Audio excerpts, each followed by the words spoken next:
మన swipe Wonderla toilet cleaning ను సులభంగా మార్చే powerful product ఎలిమ్ toilet cleaner. Rythu Bharosa నిధులు ఈ రోజు నుంచి కూడా రాష్ట్ర సర్కార్ విడుదల చేయబోతోంది. ఎందుకంటే ఆల్మోస్ట్ వానాకాలం స్టార్ట్ అయింది కాబట్టి వానాకాలంకి సంబంధించి రైతు భరోసా ఇవ్వబోతున్నట్టుగా రాష్ట్ర సర్కార్ అయితే చెప్తున్నటువంటి సిచ్యువేషన్ అయితే ఉంది. ఇది వారం రోజుల పాటు కొనసాగబోతోంది. అంటే గతంలో లాగానే ఈ 1 ఎకరం దగ్గర నుంచి మొత్తంగా కట్ ఆఫ్ని 5 ఎకరాల వరకు పెట్టుకున్నట్టుగా కూడా చెప్తున్నారు. అంటే 1 ఎకరం ఉన్న వాళ్ళకి ఇప్పుడు ఫస్ట్ విడతలో పడబోతున్నాయి రైతు భరోసాకి సంబంధించిన నిధులు.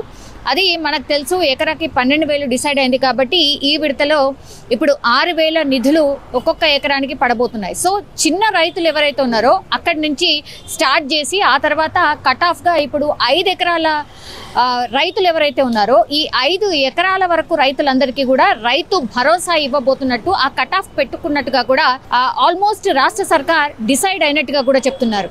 సో కట్ ఆఫ్ని 5 ఎకరాల వరకు పెట్టారు కాబట్టి ఇప్పుడు 5 ఎకరాల వరకు ఎవరికైతే భూమి ఉందో వాళ్ళకే ఇవ్వబోతున్నారా, లేకపోతే 100 ఎకరాలు ఉన్నా సరే 5 ఎకరాల వరకు వాళ్ళకు కూడా ఈ రైతు భరోసా కల్పించబోతున్నారు. ప్రజాప్రతినిధులు కావచ్చు, లీడర్స్ ఎవరైతే ఉన్నారో వాళ్ళందరికీ కూడా ఇవ్వనక్కర్లేదు అని కూడా ఒక చర్చ నడిచింది. దానికి సంబంధించి కూడా చాలా మంది ఒక క్లారిఫికేషన్ అయితే అడుగుతున్నారు. మరి వాళ్ళకు కూడా నిధులు వస్తున్నాయా లేదా, ఎవరు ముందుకైతే వచ్చి చెప్పట్లేదు. బట్ గతంలో అసలు కట్ ఆఫ్ ఏమి పెట్టకుండానే అందరికీ, అంటే ఎవరైతే వ్యవసాయానికి సంబంధించిన భూములు కలిగి ఉన్నారో వాళ్ళందరికీ కూడా రైతు బంధు పడింది. గత సర్కార్లో బోలెడంత నిధులన్నీ కూడా వేస్ట్ అయిపోయాయి, ఖర్చు అయిపోయాయి. ఎవరైతే పంటలు పండించట్లేదో వ్యవసాయ భూములు, ఎవరైతే రియల్ ఎస్టేట్ లాగాను లేకపోతే పూర్తిగా రాళ్ళు రప్పలు ఉంటేను వాటికి కూడా నిధులు వెళ్ళాయి. కాబట్టి అవన్నీ కూడా నిధులన్నీ కూడా దుర్వినియోగం అయిపోయాయి. కాబట్టి అవన్నీ ఏమీ కాకుండా ఎవరైతే నిజమైన రైతులు పంట పండిస్తున్నారో వాళ్ళకే రైతు భరోసా నిధులు అందేలాగా రాష్ట్ర సర్కార్ అయితే డిసైడ్ చేసింది. కానీ మొన్నటి వరకు పడినటువంటి నిధులు ఏవైతే ఉండేనో రైతు భరోసాకి సంబంధించిన నిధులు ఎక్కడి వరకు పడ్డాయంటే కూడా చాలామంది మొన్నటి వరకు కూడా 3.5 ఎకరాలు 4 ఎకరాలు ఉన్నా సరే మాకు పడలేదు అనే రైతులు కూడా చాలామంది ఉండే.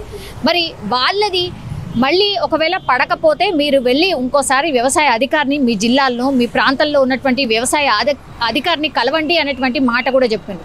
ఇప్పుడు వాళ్ళందరూ ఒకవేళ కలిసి వాళ్ళు ప్రూఫ్స్ అన్నీ చూపించి గ్రౌండ్ లెవెల్లో కూడా ఈ వ్యవసాయానికి సంబంధించిన అధికారులు నిజంగా అర్హుడైతే మాత్రం రైతు భరోసా నిధులు పడే అవకాశం అయితే ఉంది.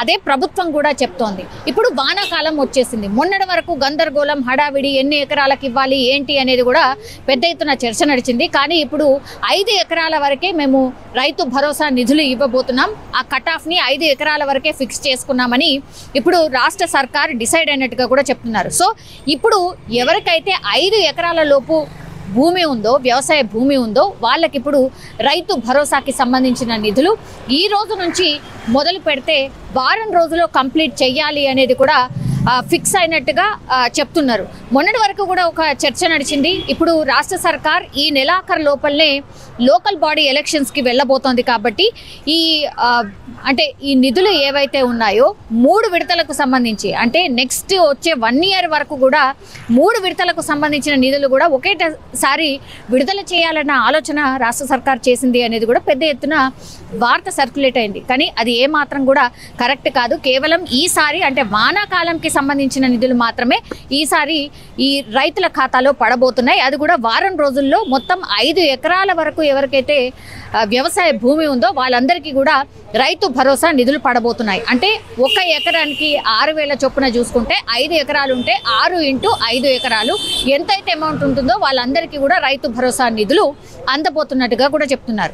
అండ్ ఇప్పుడు రాష్ట్ర సర్కార్ కూడా ఈ నెలాఖరులోనే లోకల్ బాడీ ఎలక్షన్స్కి వెళ్ళబోతున్నట్టుగా కూడా చెప్తున్నారు. కాబట్టి లోకల్ బాడీ ఎలక్షన్స్కి వెళ్ళాలి అని అంటే ఇప్పుడు రైతులకు సంబంధించిన ఖాతాల్లో డబ్బులన్నీ వేసి ఆ తర్వాత ఇంతకు ముందు గతంలో కూడా ఎవరైతే ఈ గ్రామాలలో పనులు చేసి ఉన్నారో వాళ్ళందరికీ కూడా పెండింగ్ బిల్స్ అనేవి, సర్పంచ్లకు పెండింగ్ బిల్స్ అనేవి కూడా చాలా పెద్ద ఎత్తున ఉన్నాయి. కాబట్టి ఆ పెండింగ్ బిల్స్ని కూడా క్లియర్ చేసిన తర్వాతనే ఈ పూర్తి స్థాయిలో ఈ లోకల్ బాడీ ఎలక్షన్స్కి వెళ్ళాలి అని సర్కార్ ఆలోచనగా కనిపిస్తోంది. ఈరోజు దానికి సంబంధించే ఇప్పుడు సీఎం కమిషనరేట్లో వాళ్ళు ఒక మీటింగ్ కూడా పెట్టుకున్నారు. అందుబాటులో ఉన్నటువంటి మినిస్టర్స్ అందరూ కూడా ఈ మీటింగ్కి హాజరు కాబోతున్నారు.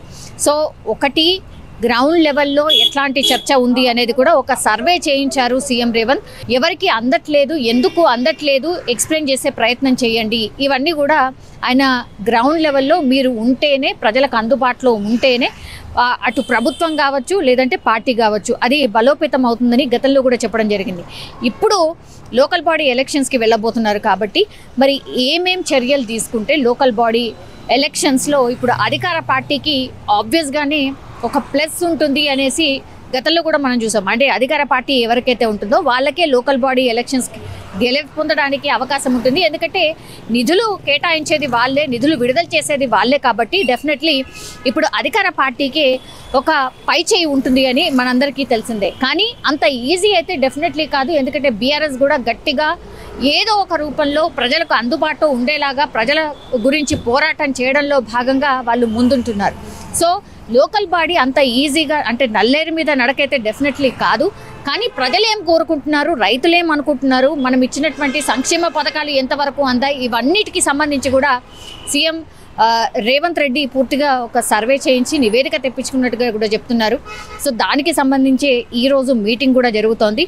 అండ్ ఇప్పుడు రైతులకు కరెక్ట్గా అంటే రైతులకు ఎప్పుడైతే ఈ పొలంకి సంబంధించిన పనులు చేసుకోవాలో అప్పుడే ఈ నిధులు అందాలి అన్నటువంటి ఉద్దేశంతోనే ఇప్పుడు ఈ రోజు నుంచి వారం రోజుల పాటు ఇప్పుడు 1 ఎకరం నుంచి 5 ఎకరాల వరకు ఉన్నటువంటి రైతులందరికీ కూడా రైతు భరోసా ఇవ్వాలని డిసైడ్ అయినట్టుగా కనిపిస్తోంది.